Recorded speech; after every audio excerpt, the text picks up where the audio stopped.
welcome back to Stephanie's Movie Reviews. I'm your host, Stephanie Thompson. I'm a member of the Screen Actors Guild and AFTRA, a classically trained singer-songwriter, a vocal coach, and an actress. In this show, we review 4 categories of films: an action, family, drama, and comedy. In this segment, this is the 3rd segment of 4 segments, we're going to review a drama. And before we get to that, I just want you to know that if you're on social media right now, you can go to akexpertstv.com and you can check out all of our shows here that we have at WCOBM. We have Amy Kardashian and the Experts, we have World of Book Reviews with Judy Morio, and we have Stephanie's Movie Reviews. All of those shows are created, produced, and directed by Amy Kardashian.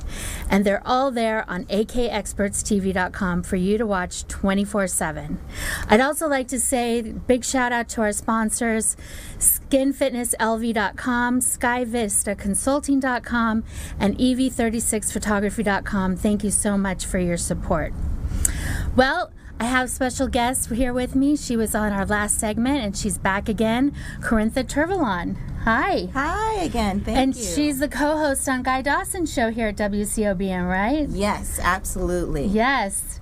And she's chomping at the bit right now because she's dying to talk about this movie. The movie is, of course, 50 Shades Darker, the second in the series of the 50 Shades of Grey series. It is based on a book. Okay, it's 50 Shades of Grey. 50 Shades Darker is the second book by E.L. James. It's directed by James Foley. The category is drama romance, and it stars Dakota Johnson, Jamie Dornan, Eric Johnson, and Kim Basinger. It's R for strong erotic sexual content, woohoo, some graphic nudity and language, and it runs an hour and 58 minutes. And basically, Christian Grey is back with Anastasia Steele. He talks her back into the relationship, and she kind of forces him to have new terms this time, and they kind of start on a new footing. So, Corintha, you saw the first one, right? I did, yes. And you were like, yeah, had a very strong opinion, gag reflex on that. That's a really good pun in describing these series of movies, considering what happens in them. Yes, I had a very strong opinion. You know, I've always kind of taken issue with the first one and even the second one, and feeling that while Anastasia attempts to assert power in some sort of equality with Christian, she never really reaches it, I feel like. Yeah. So that's always kind of been my issue with these films. Right. Well, the first one, I felt, after reading the first book, and then, you know, you want to see it as a woman, you want to see what's that going to look like on screen, you know? And a lot of us, I talked to a lot of women who were disappointed. It's like, kind of like, this is not really what I was picturing it to be. And, you know, the chemistry wasn't quite there, and there were some other things that just weren't quite there. And even though it was exciting to see it on screen, on the one hand, on the other hand, it was kind of like, well, okay, let's see what the next one does. I thought this movie was better than the first one. I do have to agree with you. I thought they evolved, you know, as actors and characters and everything. And I felt like she was kind of standing her ground better, like saying, you're not calling all the shots, mister, on this. You know what I mean? Absolutely. And he was lightening up. You know what I mean? So he was lightening up, but then there were still major things that he didn't lighten up on that were really important, like the fact that he still is negotiating to own the company she works for. Yes. So her career will forever be literally tied to him. And that's what I had an issue with. Yes. You know, I feel like if it would have been more progressive if he said, you know what, Anastasia, you're right, and stop the negotiations. But you have to admit her boss was a creep. Oh, yes. He was creepo central. Yes. He was really bad. I mean, you know, you kind of understand how Christian kind of got his protective side out when he met that guy, because that guy was really nasty. Absolutely. But yeah, and then that thing he pulled with that woman that he was involved with earlier, who she calls Mrs. Robinson, played by Kim Basinger.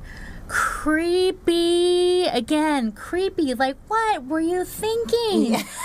What? And what goes through men's minds? Really? No.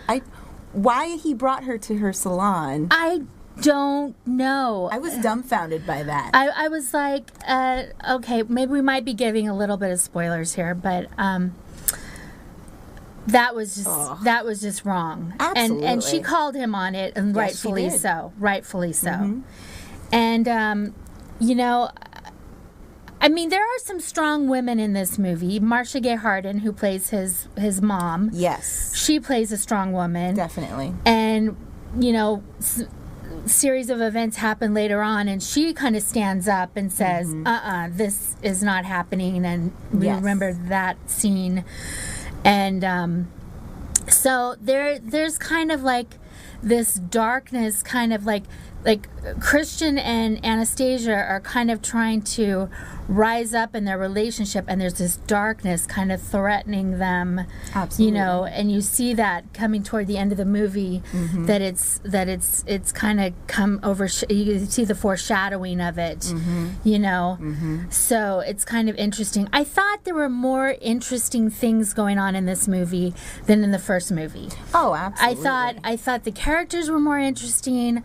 I thought that she was more interesting as a character specifically because she had some backbone. Yes. Yes. Right? She did. And she said what she wanted, and I respected that character more.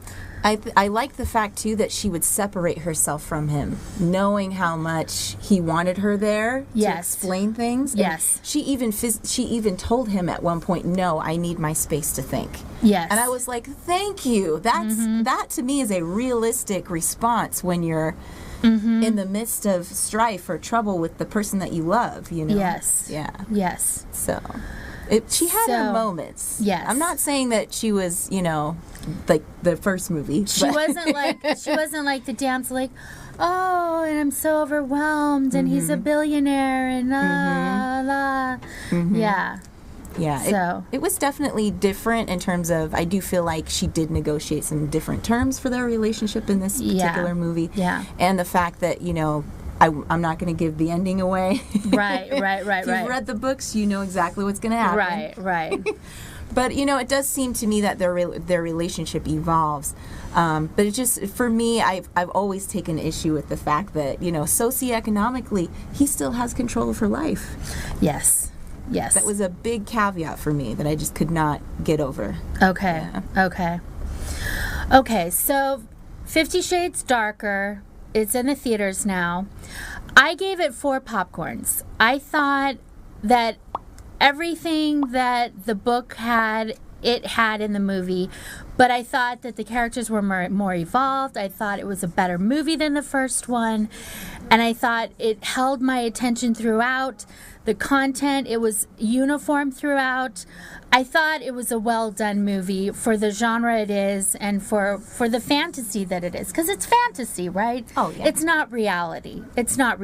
No. As much as you might want to think about having a billionaire sweep you off your feet like that, you know, it's not most of our reality anyway. So anyway, can that be our reality? On that note, Corintha, thank you so much for joining me again on my show. Absolutely. I really appreciated having you, and I hope I'd have you again. For sure. Okay. I'll be back. Okay, great. And thank you again, and we'll see you in just a few moments.